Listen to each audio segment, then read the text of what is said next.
Boa tarde a todos meus queridos alunos. Hoje o tema da nossa aula de hoje, depois desse pequeno recesso que nós tivemos, esse pequeno descanso que nós tivemos, será a Revolução Industrial.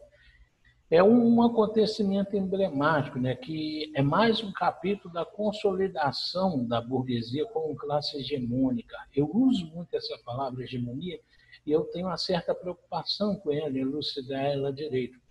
Existe em toda a sociedade, meninos, uma briga pela hegemonia. Hegemonia é o poder, mas não é só o poder de mandar, de ditar regras. É também o poder simbólico, o poder de uma classe social tem de impor os seus valores nas outras classes sociais, a sua maneira de ver, a sua maneira de comportar, os seus valores. Isso é muito interessante. A burguesia é uma classe que, historicamente, durante toda a época moderna, praticamente, ela foi sempre alijada do poder por causa da sua origem. Os burgueses, apesar de eles serem endinheirados, eles tinham... Deixa eu só apagar uma tela que abriu aqui. Apesar de eles serem endinheirados, eles tinham uma classe humilde, plebeia, junto do povão.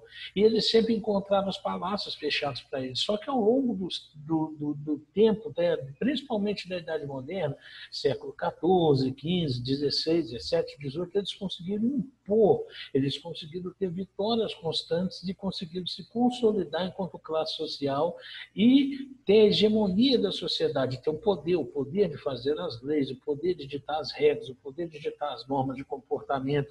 Isso eles conseguiram tudo aquilo que a gente vem estudando aí há tempos atrás, como o Renascimento, a Reforma Protestante, as grandes navegações, a Revolução Comercial. E isso tudo, o sistema colonial que foi implantado aqui na América, na África, tudo isso é parte do capítulo da consolidação da burguesia. No século XVIII, eles vão, enfim, conseguir o poder por meio das chamadas revoluções burguesas.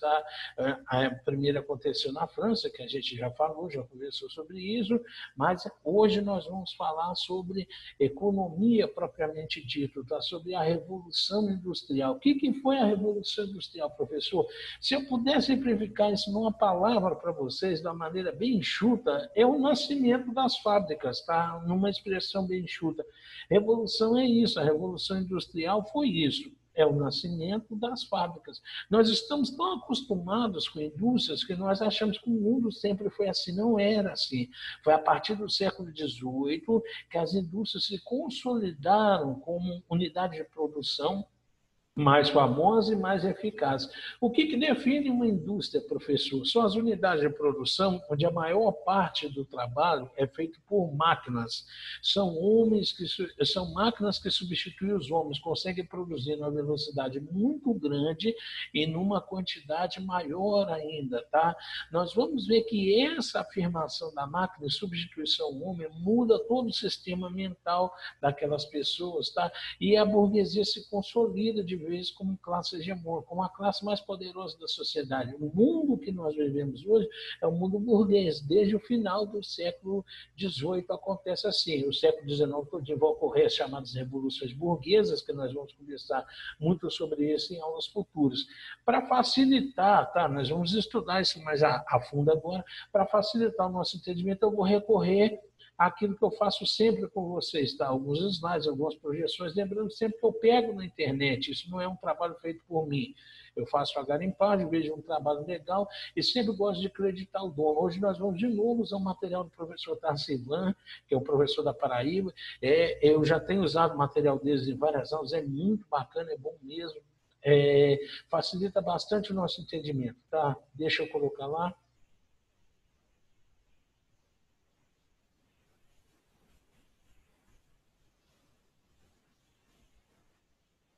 Só um minuto, que aparece sempre uma tela aqui. Apresentação de slides.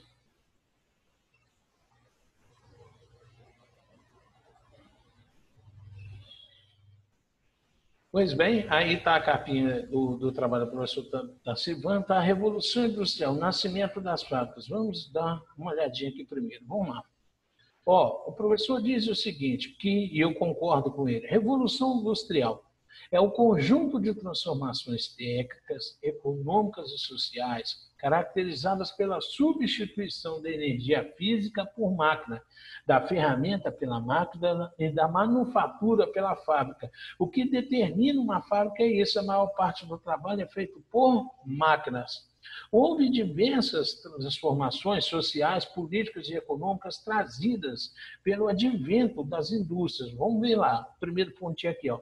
Representou a mudança de economia de agrícola e artesanal para a economia de base industrial e mecanizada. Antes da Revolução Industrial, a maioria dos trabalhos eram feitos por artesãos. Por exemplo, vamos fazer uma coisa aqui hipotética. Se você fizesse um calçado, você tinha que ir até um artesão encomendar, ele tirava o molde do seu pé, e ele ficava um tempão lixando aquela madeira até ficar no formato do seu pé.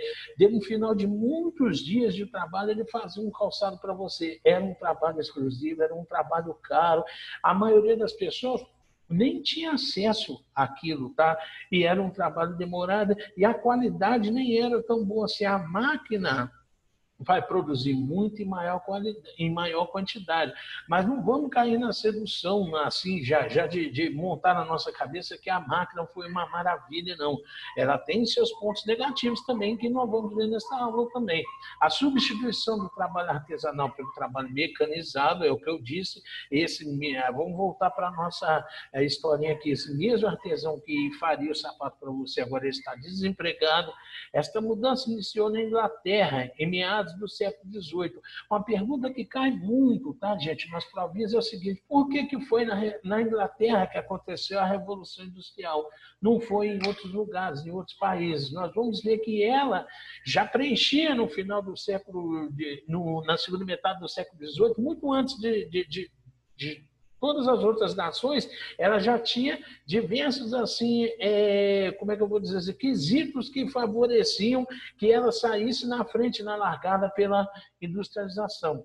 Expandiu para outros países ao longo do século XIX, tá? A Revolução Industrial chega nos outros países atrasados. Ela tem diversas etapas, o processo de industrialização. A primeira etapa é o artesanato, ó. Ele coincide com o fim da Idade Média. Nessa fase, o artesão é dono, o cara que trabalha, ele é dono da matéria-prima, no caso do nosso sapatinho aqui, que a gente imaginou, do couro e da madeira, ele é dono das ferramentas e ele é dono do sapato que é feito, tudo passa por ele.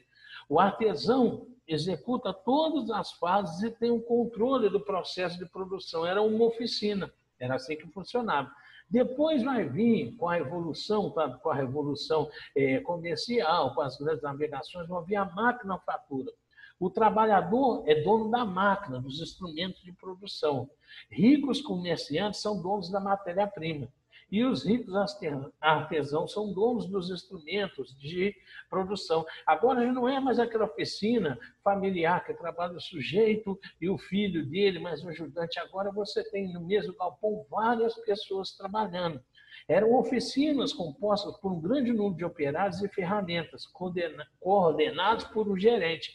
A fase de introdução da divisão do trabalho é a marca da Revolução Industrial, uma das marcas dela é a divisão do trabalho. O que é? Não é mais o mesmo sujeito que faz uma coisa.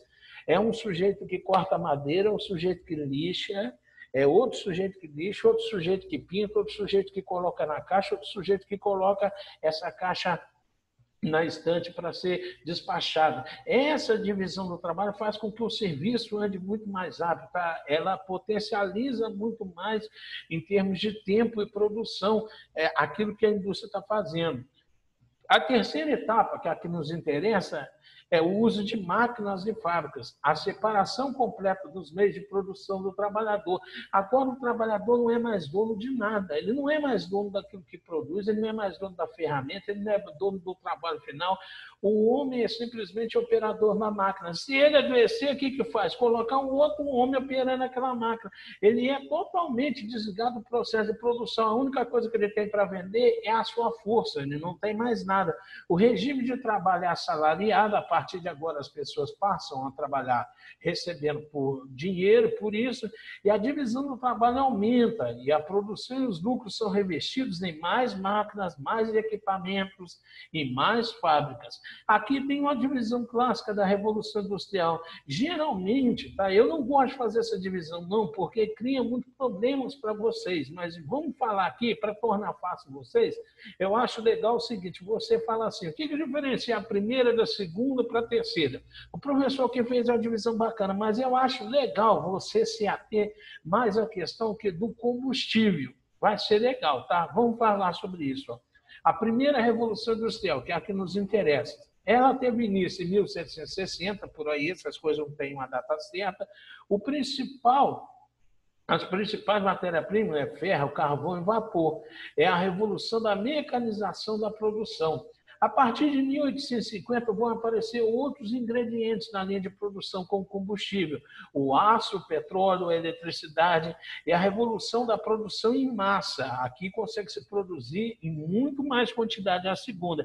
E a terceira é uma revolução tecnológica, tá? É quando o computador começa a sobressair sobre o homem, tá? Hoje, se nós formos em linha de montagem, tem linha de montagem tão moderna, tá? Que um computador, ele gerencia 40 máquinas de costura e substitui 40 costureiras. Um computador só central dá ordem para aquelas 40 máquinas de costuras e elas molam, tá? Tem hoje também a lavoura mecanizada, é uma coisa que vocês nem imaginam. Já tem aqui no Brasil máquinas onde o sujeito do escritório dele, ele bate lá, ele digita, faz a programação pelo GPS, as máquinas saem cortando pasto acima, saem trabalhando sem ninguém para pilotá-las. Não tem motorista, tá? É 40, 50 máquinas sendo comandados por uma salinha com ar-condicionado. Essa é a revolução, tá? E aí, a gente que se propõe a fazer, né? A gente que se propõe a ter um pensamento mais crítico e elaborado, tem que pensar o seguinte, e os motoristas? O que aconteceu com esse povo? Como é que está a situação dessas pessoas hoje? Aprender, gente, é perguntar permanentemente, é o tempo inteiro indagar, é nunca se conformar. Tá?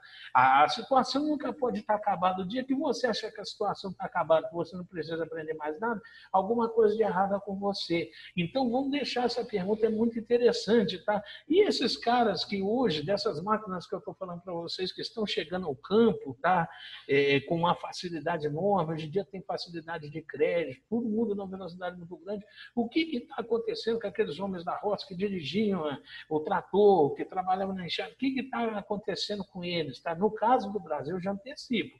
Ou eles estão se adaptando à nova realidade do campo mecanizado, ou estão indo para a cidade grande, esse do rural. Tá? Aí já é legal a gente namorar com a geografia, abrir um textozinho na internet para ver isso aí. Tá? Vamos pegar outra lâmina aqui, vamos lá. As causas da Revolução Comercial, vamos lá. A Revolução Industrial, ela teve diversas causas. Isso aqui cai demais, tá? Por que a Revolução Industrial aconteceu? Eu acho que essa lâmina aqui é a mais importante de todas que eu vou mostrar. Primeiro, por causa da Revolução Comercial do século XV e século XVII. Só para recordarmos, a Revolução Industrial foi o seguinte: foi o desdobramento dos grandes descobrimentos marítimos, das grandes navegações. Os europeus, ao chegarem à África, à Ásia, à América, eles encontraram com diversos povos, com outros produtos, tá? Produtos que sequer eram conhecidos. Eles acharam muita fonte de metal precioso para poder cunhar moeda. Isso deu um impulso no comércio muito grande. Um número maior de pessoas começou a ter acesso a dinheiro e um número maior de pessoas começou a ter carência de serviço. O que é carência de serviço? A carência do sapato, que eu citei agora há pouco. Tá? Como tem um número maior de pessoas querendo comprar sapatos, isso estimula o quê? Que os artesãos invistam em suas oficinas, que as pessoas passem a tentar pensar em formas de se produzir sapatos da maneira mais barata. Uma coisa puxa a outra. A formação do mercado mundial também é a consequência das grandes navegações, segundo pontinho aqui. O incremento do comércio, tá? O dinheiro se sobressai. Antes do dinheiro, a maioria das negociações eram feitas por troca. Você trocava um produto que você tinha na sua casa por outro, era trabalhoso. Você, por exemplo, vamos supor que você criasse porcos, você tinha que achar alguém disposto a trocar um agasalho, uma blusa de frio com um porco com você para você se agasalhar. É desconfortável, é ruim, é inconveniente. Dinheiro não, dinheiro é uma mercadoria que todo mundo quer, todo mundo aceita. Então, o dinheiro facilitou muito isso daí, o crescimento das indústrias. A acumulação primitiva de capital, ninguém fez indústria sem dinheiro, é preciso ter dinheiro. As nações europeias, as principais potências europeias, ao longo da Idade Moderna, elas juntaram muito dinheiro, principalmente saqueando da África e da América e da Ásia, tá? Foram essas regiões coloniais que patrocinaram a criação de indústrias no continente europeu. Não é à toa, inclusive o Brasil, não é à toa que o historiador Eduardo Galeano, ele, num livro magnífico dele, chamado As Leis Abertas da América Latina, ele fala o seguinte: olha, o ouro de Minas Gerais deixou buracos no Brasil, deixou algumas igrejinhas em Portugal e deixou indústrias na Inglaterra. A Revolução Industrial Inglesa só foi possível graças ao nosso ouro. Tá? Portugal catava todo o nosso ouro, ele tinha muitas dívidas com os ingleses, graças ao Tratado de Methuen. Esse Tratado de Methuen, ele falava o seguinte, que os produtos britânicos teriam acesso a todos os lugares do reino português sem pagar impostos. Em troca, os vinhos portugueses iriam entrar em todos os lugares do Império Britânico sem pagar imposto também. Por que era desvantajoso para Portugal? Olha, Portugal consome, Portugal é um país agrícola, não tem indústrias, ele vai consumir muito mais do que comprar dos ingleses. Tá? Como é que ele vai vender vinho o suficiente para suprir toda a demanda de equipamentos que ele comprava o tempo inteiro, equipamentos, artigos de luxo que ele comprava, embarcações que ele comprava o tempo inteiro dos ingleses? Estava sempre faltando dinheiro aos portugueses. Esse dinheiro era inteirado com o ouro brasileiro. É por isso que Portugal saqueou tanto a gente e o nosso ouro foi acabar nos cofres britânicos. E a entrada de produtos e riquezas na Europa. Esse ponto é legal. Agora, a segunda partezinha aqui da Nana pergunta o seguinte: por que a Inglaterra? É legal a gente saber isso, é uma pergunta muito pertinente, tá? Por que a Inglaterra foi pioneira? Primeiro que ela tinha muito capital acumulado durante a fase de capitalismo comercial. Acabei de falar agora, muito ouro brasileiro conseguido via Portugal. A posição geográfica da Inglaterra é privilegiada. A Inglaterra era uma ilha, então, desde muito cedo, ela sempre precisou ter uma marinha mercante muito boa. Olha, não adianta nada eu produzir artigos se eu não ter uma grande rede de circulação para fazer esses artigos chegar para os consumidores. A marinha inglesa fazia essa função, mais ou menos de uma estrada, de uma ferrovia, rodovia, de fazer a mercadoria chegar aos portos mais longínquos do continente europeu, do continente americano. A matéria-prima disponível. A Inglaterra, a primeira geração de indústrias eram indústrias têxteis, tá? A Inglaterra tinha uma criação de ovelha muito grande, tá? Que foi feita no campo graças ao cercamento dos campos que está lá embaixo, que nós vamos falar sobre eles, e tinha também algodão que era tirado dos Estados Unidos. Os Estados Unidos eram uma colônia inglesa, tá? E dos estados, principalmente do sul dos Estados Unidos, vinha muito algodão para a Inglaterra. O mercado consumidor, a Inglaterra também tinha muitas colônias, alguns países europeus já assalariados, tá, que os ingleses abasteciam. A burguesia inglesa já estava no poder há muito tempo, tá? Então ela já conseguia ditar uns rumos mais, como é que eu vou dizer assim, afins ao comércio, já conseguia dar um impulso maior ao comércio inglês, porque o parlamento era dominado por comerciantes, então eles conseguiam, tá, fazer leis muito agradáveis nesse sentido, para quem estava disposto a comercializar, para quem estava disposto a ter uma companhia de navegação, isso tudo ajudava bastante. A marinha mercante poderosa, e agora o penúltimo pontinho, que é legal da gente falar, o cercamento dos campos, tá? Ou enclosures grandes, isso cai demais, gente. O que foi o cercamento dos campos? O próprio nome já fala, cerca nos campos, cercar os campos. Qual campo, professor? Os campos feudais. Aí nós vamos dar uma paradinha na Revolução Industrial, vamos ver como é que funcionava o feudalismo. Era mais ou menos assim. Suponhamos que eu era um poderoso senhor feudal, Wagner o Belo, poderoso senhor feudal. Eu tinha terras e havia muitas pessoas que não tinham terras. Eu deixava essas pessoas ficarem nas minhas terras de favor. Essas pessoas eram os meus servos. Eles não me pagavam em dinheiro para habitar a minha terra. Como é que eles me pagavam? Com parte do que produzia. Por exemplo, se você criasse galinhas, eu falava assim com você, de cada 20 galinhas que você criar, 10 são minhas. Era mais ou menos assim. E alguns dias da semana você tinha que trabalhar nas minhas terras. Era assim que funcionava o feudalismo.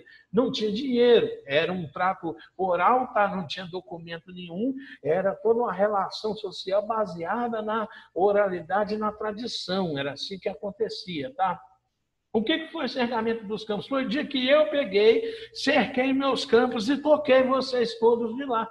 Ah, professor, você podia fazer isso? É claro que eu podia, a terra era minha. Eu deixava vocês usufruírem enquanto era do meu interesse. Essa é a monetarização dos senhores feudais. No lugar de vocês, o que eu vou pôr nas minhas terras? Ovelhas, para me tirar lã, para mandar para a indústria recém-aberta.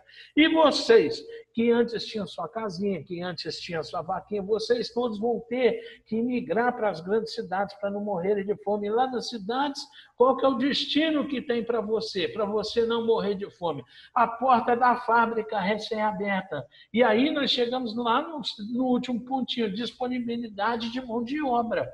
De uma hora para outra, graças ao cercamento dos campos, as indústrias inglesas vão se ver com filas quilométricas de pobres pedindo emprego lá na porta da fábrica. E aí nós vamos ver uma fase cruel do capitalismo, que é a seguinte, olha o raciocínio agora como é que é legal. Vão lá comigo. Quanto mais pobre tem na fila pedindo emprego, o salário vai aumentar ou vai abaixar? Vai abaixar, porque a procura é grande, tá? A oferta é grande de serviço, o preço vai lá embaixo. Essa é a contradição do capitalismo. Quanto mais miserável tiver, melhor é para o burguês, para o dono da fábrica, porque aí abaixa os salários. É por isso que eles não gostam de investir em educação. Gente, quando a gente estuda história, a gente compreende tanta coisa fácil e que está assim aos nossos olhos e nós não percebemos. É por isso que não é um investimento pesado em educação, porque precisa o quê? Os governantes, a burguesia, o governante é a burguesia, quem faz a aparelho jurídico é a burguesia, de uma massa de gente que só tem a sua força para vender, para que se sujeite a salários humilhantes, para que se sujeite a atividades degradantes. É só assim, essa é a essência do capitalismo. O capitalismo precisa da pobreza. O capitalismo precisa da pobreza, tá? É isso que é o tchan da gente entender quando acontece o cercamento dos campos.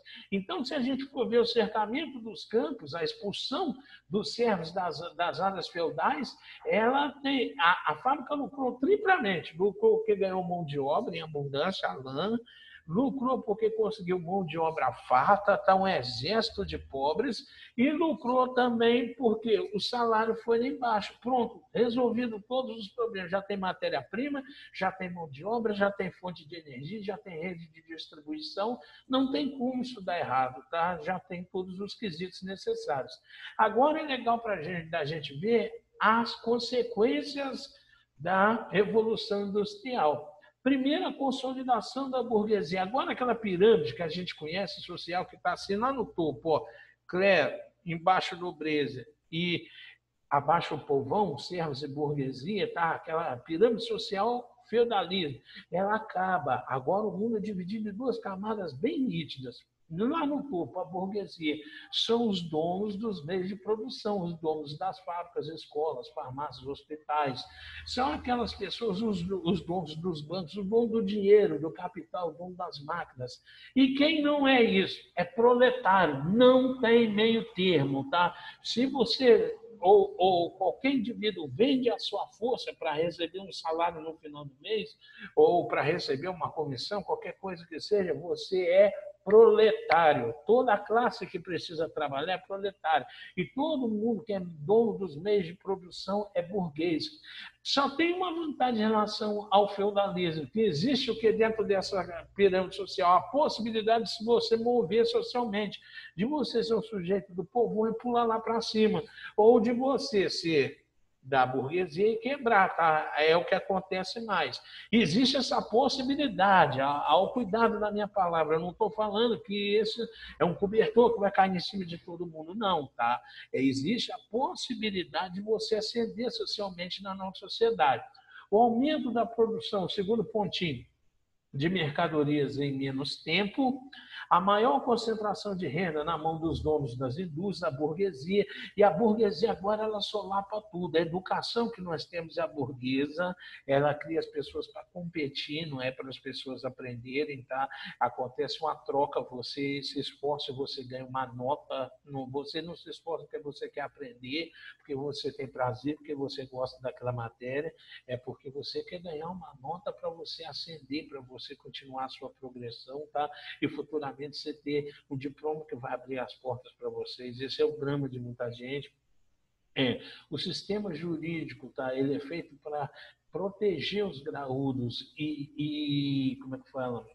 Perseguir os miúdos. Isso no Brasil é bem nítido. Nós temos pessoas que roubaram milhões soltas e tem pessoa que roubou um pote de manteiga presa atrás das grades.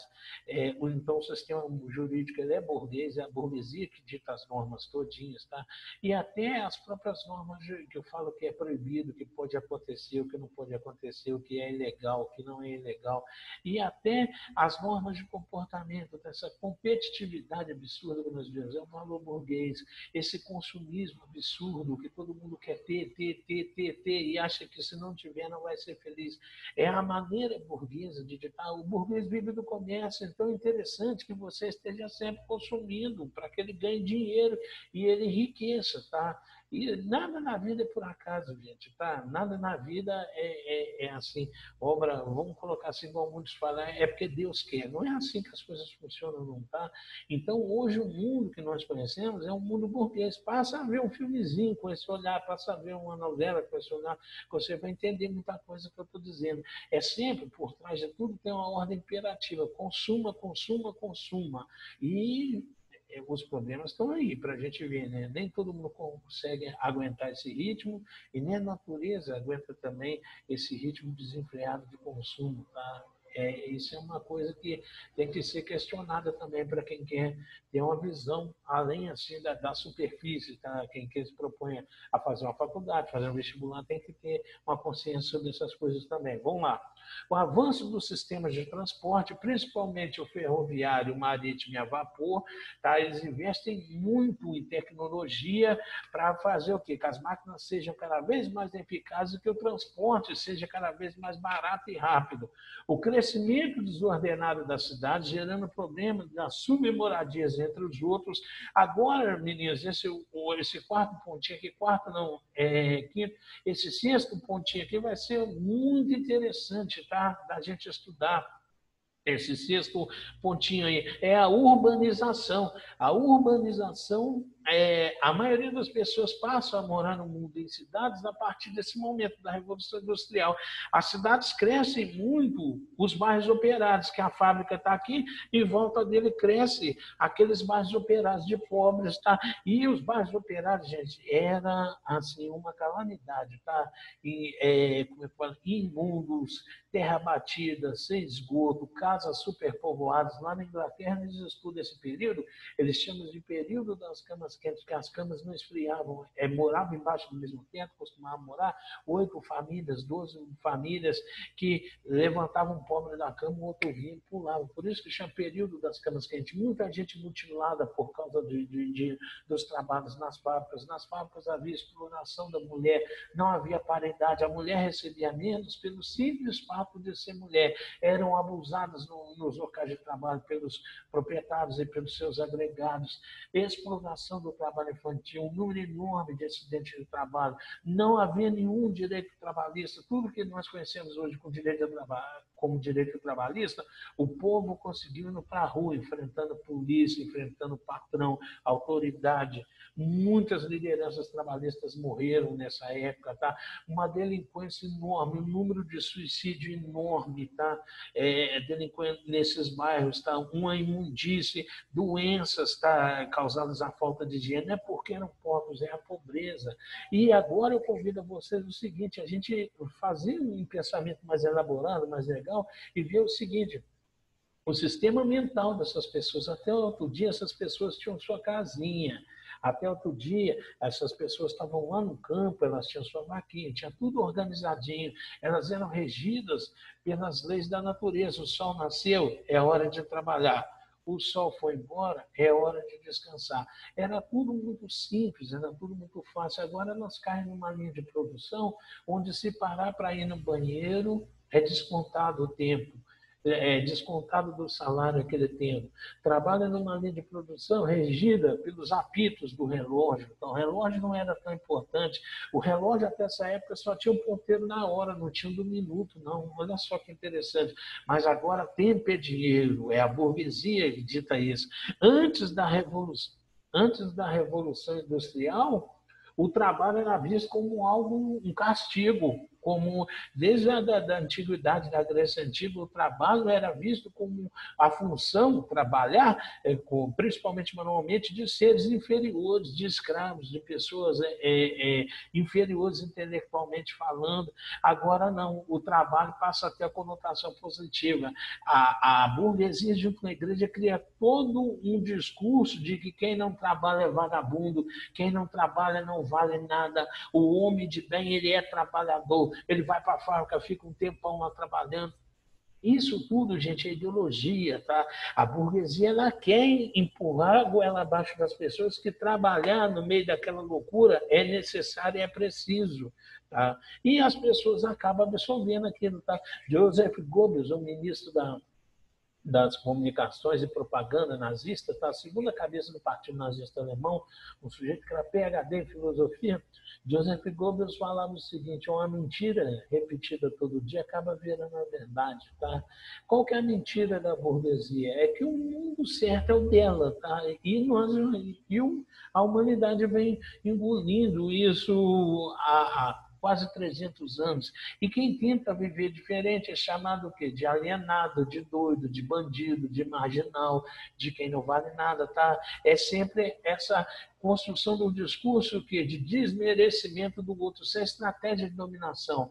Primeira parte que você tem, o primeiro quesito que você tem para você ser bem-sucedido na dominação do outro é você desfazer de tudo que ele faz, é você inferiorizá-lo emocionalmente. É o que a burguesia falava, tá? Tudo que não se enquadra no modo dela, tá? A família que ela idealiza, o que é? Um monte de filhos, um pai, uma família paternalista, todo mundo voltado ao quê? Uma educação para ir para a fábrica, tem que ir para a fábrica trabalhar, e qualquer coisa que saia disso é considerado pecado, aberração, é coisa de más pessoas, tá? Tudo isso fica muito fácil de entender quando a gente olha por essa ótica, tá?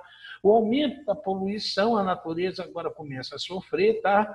Com a queima de carvão mineral para gerar energia para as máquinas. Existem relatos, tá? Que nessa época, se nós fôssemos nos grandes centros urbanos da Inglaterra, em Manchester, Liverpool, tá? Londres, ao meio-dia nós não conseguíamos ver o sol de tanta fumaça que saiu das chaminés. Imagine o pulmão dessas pessoas como é que eram, tá? Porque não havia equipamento nenhum de segurança. E o surgimento dos sindicatos. Aí já é o gancho para aulas futuras. Não vai demorar muito, os trabalhadores vão começar a questionar aquilo. Ninguém é bobo. Os trabalhadores vão começar a questionar a mulher. Por que o trabalho é feito um homem e eu não recebo o que ele recebe? Só porque eu sou mulher? Por que nós temos que trabalhar 16 horas por dia? E aí os trabalhadores vão começar a questionar aquilo. Eles logo percebem que conversar com o patrão não adianta nada, porque o patrão manda ele embora e põe outro pobre no lugar dele, porque tem a fila de pobre quilométrica na porta da fábrica. Então eles começam a entender o seguinte, a duras penas eles começam a perceber que só vão conseguir alguma coisa se unindo. Aí vem os sindicatos e vem as diversas maneiras de luta, o ludismo, as tradiunias, o cartismo, tudo isso até desembocar no socialismo científico, tá? Mas isso é um assunto para outras aulas que nós teremos, tá? Hoje a quantidade de informação já foi muita, deixa eu voltar lá, interromper aqui o nosso compartilhamento. A quantidade de informação já foi muita, nós já montamos uma aulinha legal para vocês, tá? Não esqueçam, meninos, de lerem a apostila, lerem livros, vão até a internet, assistam videoaulas de outros professores sobre esse mesmo tema, uma outra opinião sempre é legal, tá? E vamos estudar, tá? Vamos estudar para a gente poder, vocês alcançarem o objetivo de vocês, que é uma aprovaçãozinha daqui uns dias, tá? Um grande abraço, até daqui uns dias eu mando outra aula para vocês, já vou até adiantando o tema, nós vamos falar desses caras aí, nós vamos falar do movimento operário, a luta dos trabalhadores pelos seus direitos, tá? Na Revolução Industrial e posteriormente. Um grande abraço a todos.